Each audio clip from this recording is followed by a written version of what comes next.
الرحمن الرحیم۔ شروع اللہ کے نام سے جو بڑا مہربان نہایت رحم کرنے والا ہے۔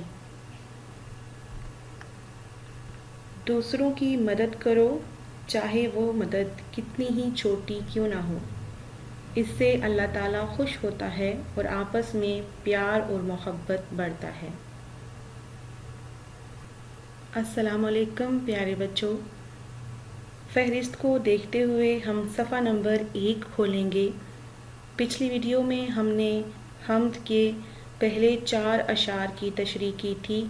آج ہم بقیہ 3 اشعار کی پڑھائی کریں گے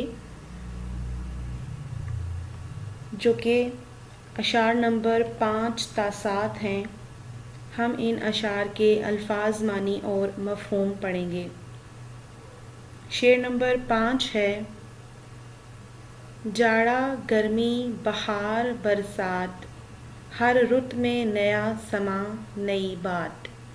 مشکل الفاظ: جاڑا سردی، برسات بارشوں کا موسم، رت موسم، سما منظر۔ شاعر اس شعر میں کہتا ہے کہ اللہ تعالیٰ نے ہم پر اپنے انعامات کی بارش کی اور ہمیں 4 موسم عطا کیے جو کہ سردی، گرمی، بہار اور خزاں ہیں، اور ہر موسم کی ایک الگ خوبصورتی ہے۔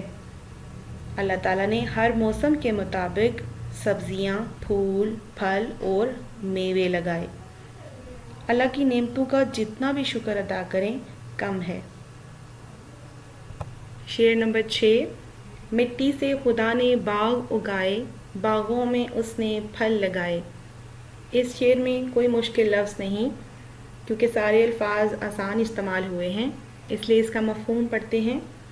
شاعر اس شعر میں کہتا ہے کہ اللہ تعالیٰ نے زمین میں مختلف قسم کے پودے اور درخت اگائے ہیں اور ان درختوں پر مزے مزے کے پھل پیدا کیے۔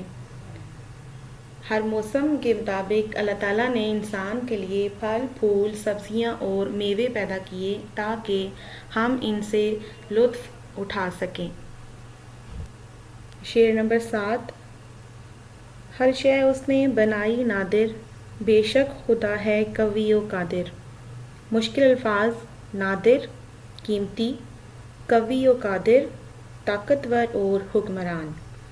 شاعر اس شعر میں کہتا ہے کہ اللہ تعالیٰ نے ہر چیز قیمتی اور فائدہ مند بنائی ہے، اس لیے ہمیں اللہ کی بنائی ہوئی کسی بھی چیز کو فضول نہیں کہنا چاہیے، بیکار نہیں کہنا چاہیے۔